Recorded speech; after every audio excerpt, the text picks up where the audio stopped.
This is one of these videos you might learn something to do, and you learn a lot of what not to do or what you don't have to do. That's usually the way my mechanicing goes. Y'all see that deer right there? Gonna come out behind them trees. See its head? Right over the boat, right over the top of the target deer. Right over that dirt pile to the left of them trees.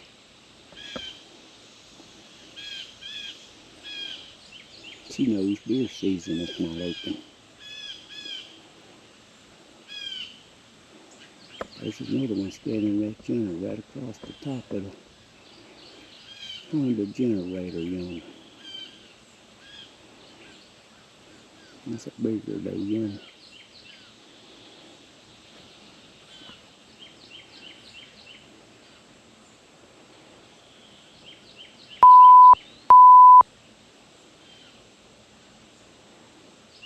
They won't do that during deer season.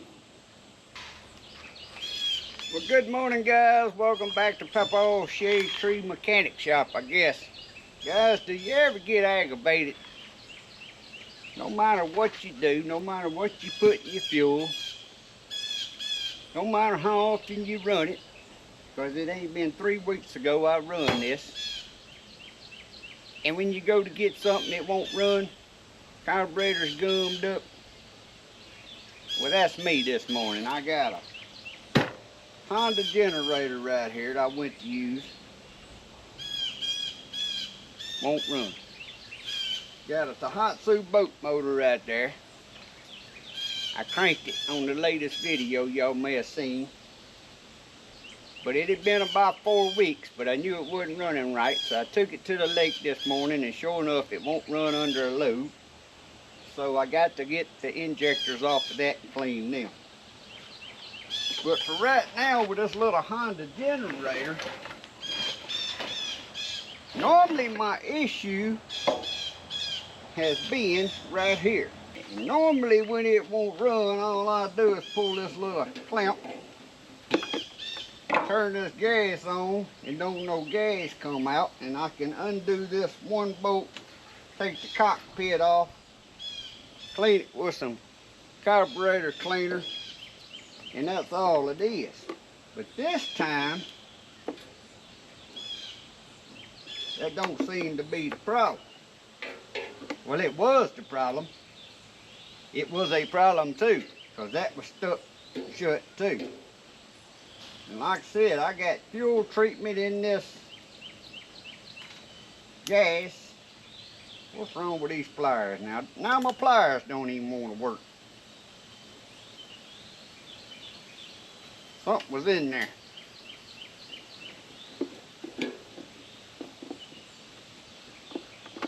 But that was stopped up, and I got it unstopped, and it still wouldn't start. So I brought it around here. I put it in my front end loader and brought it around here. Even though it ain't that small, my back is killing me right now, and my knee. And it still won't crank and run. So the next thing I was going to do, you got to remove some of these bolts right here. You got a Honda generator like this. Get my glasses on.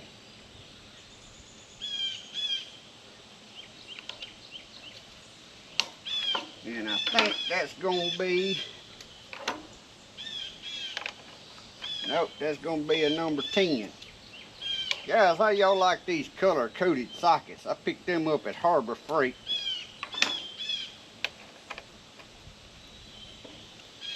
We're going to remove that. That's where your air filter's at right here. Take the cover off and the filter, and it's got one bolt right there I see already. Now, I ain't ever had to remove the carburetor or nothing on this. Like I said, it's always stopped up over in the valve. But this time, and like I said, it ain't been 3 weeks since I run this thing. That's what's, but the temperature has been up here at 100 degrees. There must be another bolt somewhere holding it on there.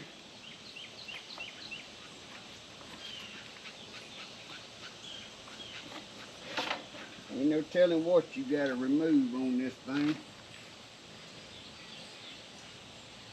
to get that off.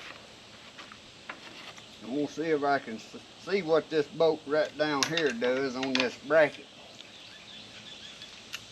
It may have the bracket has to come off with it too. You can tell that ain't been removed. No, the bracket ain't holding nothing. The bracket's what that bolt was into. So the bracket ain't gotta come off. Whoa, about turned my table over. A little top heavy here.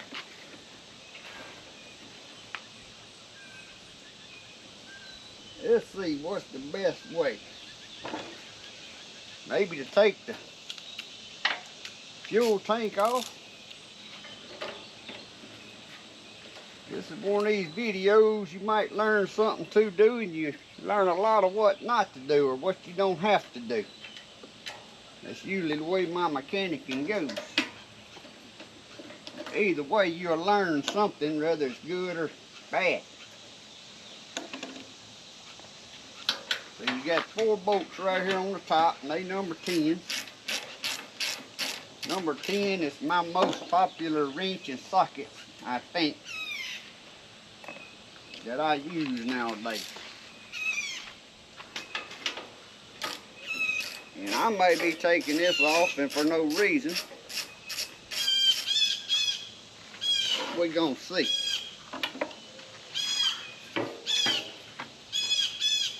Nothing else that lets me see down in here to the carburetor.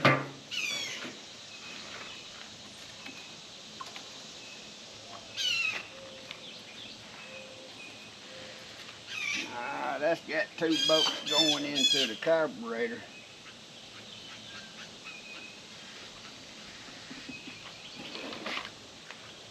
Looks like we may have to remove this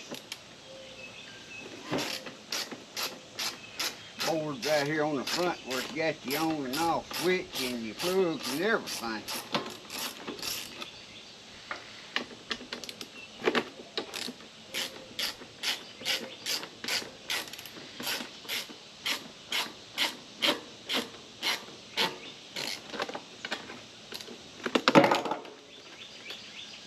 That lets that tilt out. Let's have a couple more on the bottom.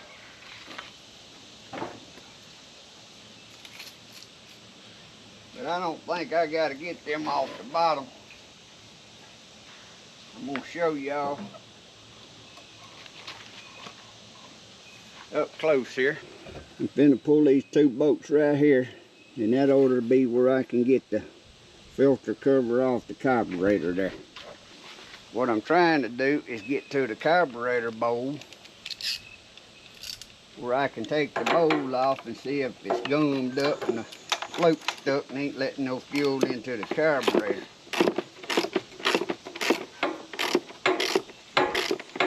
And it'd be easier if I can get this off where I can see what I'm doing. You could probably do it without taking this off. But if the bowl's gummed up and the float's stuck,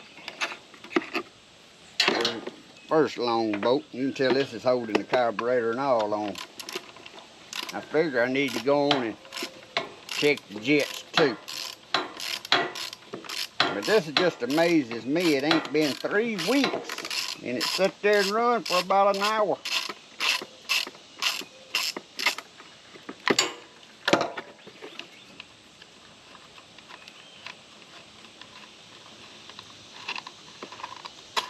That's the second long bolt.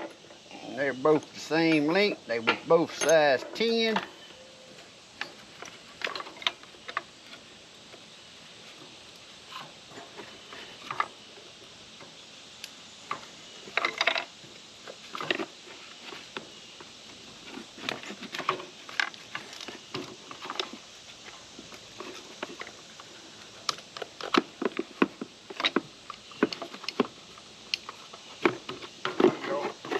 Unhooked a little choke from the carburetor right there, and now we're to the carburetor.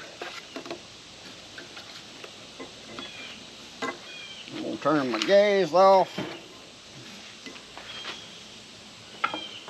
remove the fuel line going to the carburetor.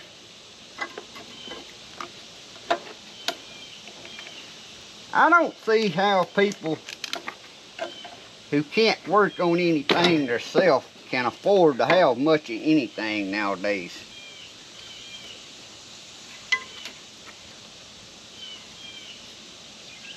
Now I gotta figure out how do you get the electrical part off. I may not undo the electrical. I may see if I can. Now, that don't look right. That almost looks like somebody's been into this before. And I thought this thing new.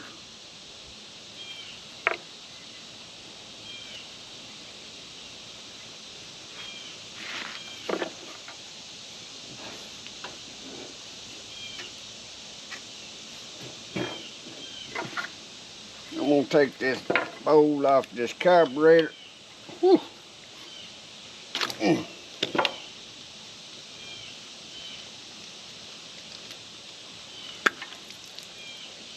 Don't look that bad.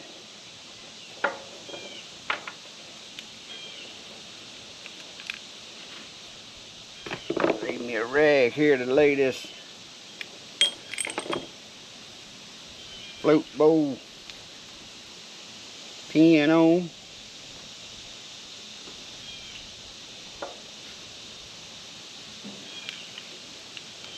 Take the float out with the needle right there.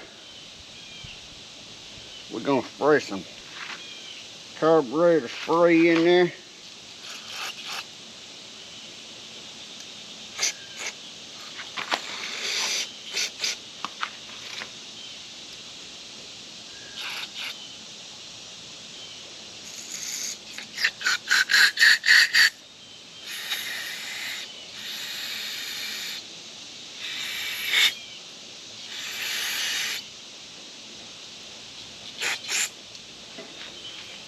I think that's all I'm gonna do to it.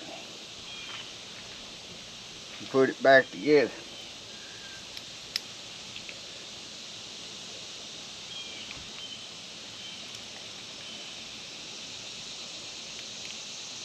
Now you could take the jet completely out, but I just sprayed and it seemed like it was pretty open. I'm gonna spray this carburetor bowl right here. Like I said, it didn't look bad. I was expecting it to be gummed up.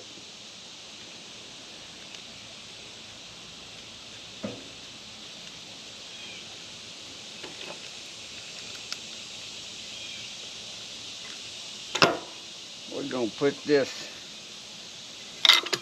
I done got a part off here. I don't know where it come from.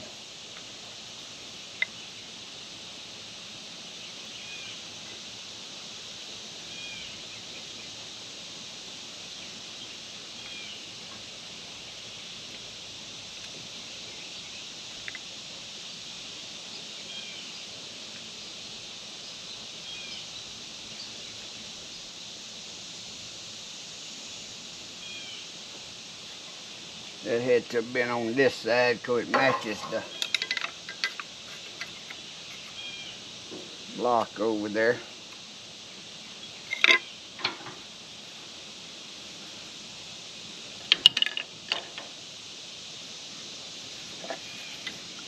Put the fuel line back on it.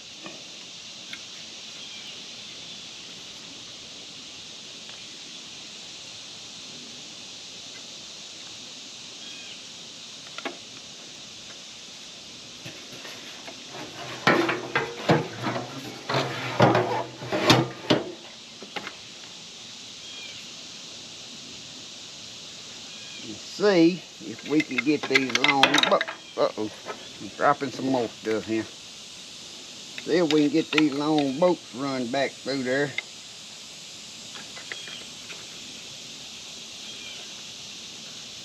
And I can see where this is aggravating. There's all shit out.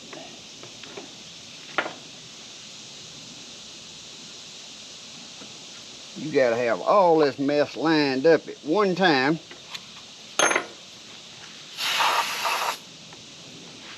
So So I don't like how Hyundai done this.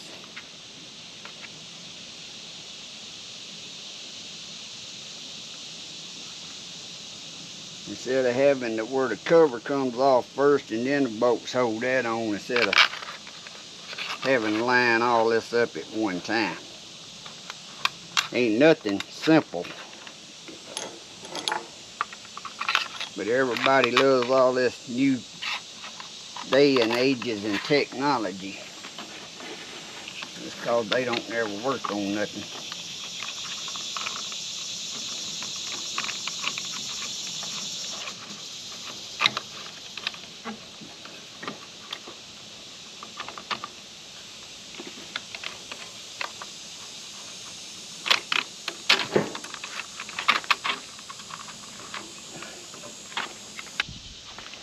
Now I've run into something new right here.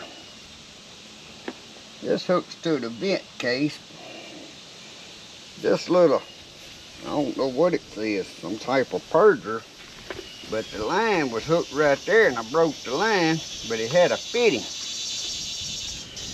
That's at the bottom of the gas tanks. I don't know if it had a one-way valve, because it looked to me like it didn't have a one-way valve in that little fitting.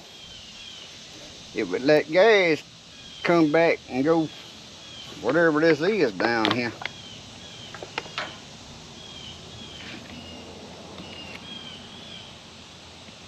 That had to have been a one-way valve in that little fitting that was broke, which I don't even know where the little end of the hose went.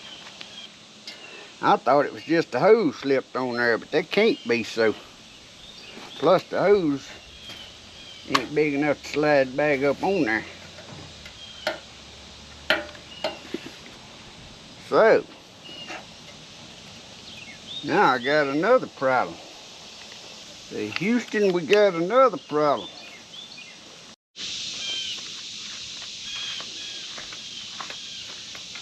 Okay guys, so after looking at this, I took the tank off.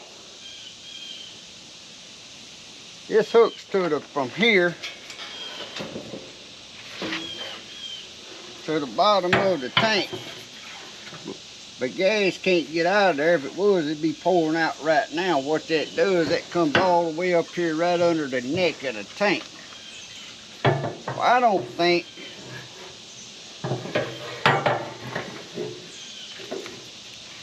that had no one-way valve. And I got some more hose here. This hose so old and brittle, reading I can't get it. It's hard as a rock.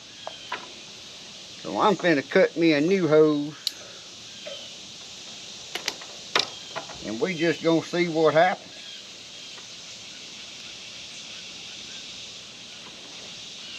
Maybe some of y'all can tell me in the description there if it had a valve, but I looked at the end of the hose. If it was a little bitty one-way valve inside the end of that hose, and it would have had to have been a little bitty one. We finna run this hose back over here. I got a clamp right here.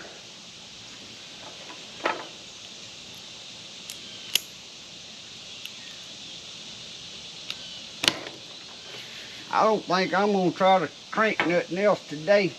The way my luck's going with the boat motor and then this. Now I'm putting the fuel line back on. And I think I forgot to tell y'all a while ago to make sure you hook your choke cable back up. I think I got that all back in there. Everything looks like it's hooked back up.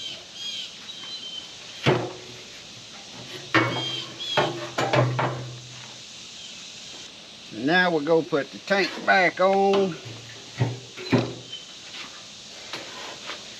I got the gas on. I'm gonna stick these two screws back in this.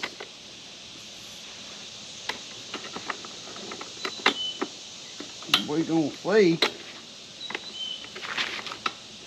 if this baby fires up.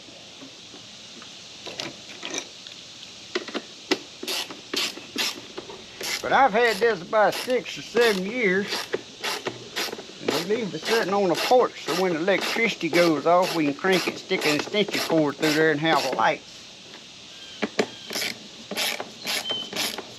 And we ain't had no trouble other than that valve stopping up I was showing y'all. And it was stopped up this time too. But there was another problem. Now I'm finna put this screw right back in the air filter housing.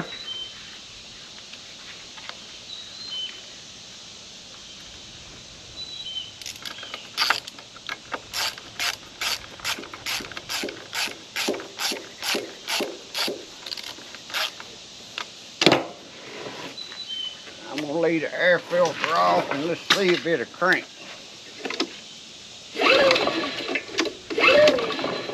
It ain't doing nothing. There it goes.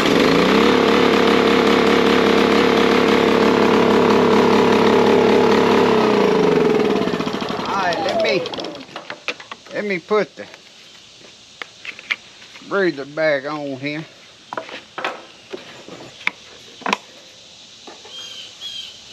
And let's fire her up and see what's gonna happen. Well, let's choke.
Like it's always done, it ought to take one pull and it fire up.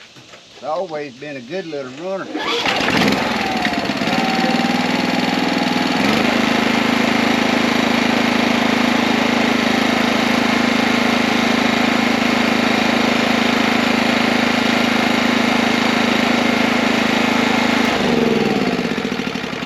So guys, we got one thing running today.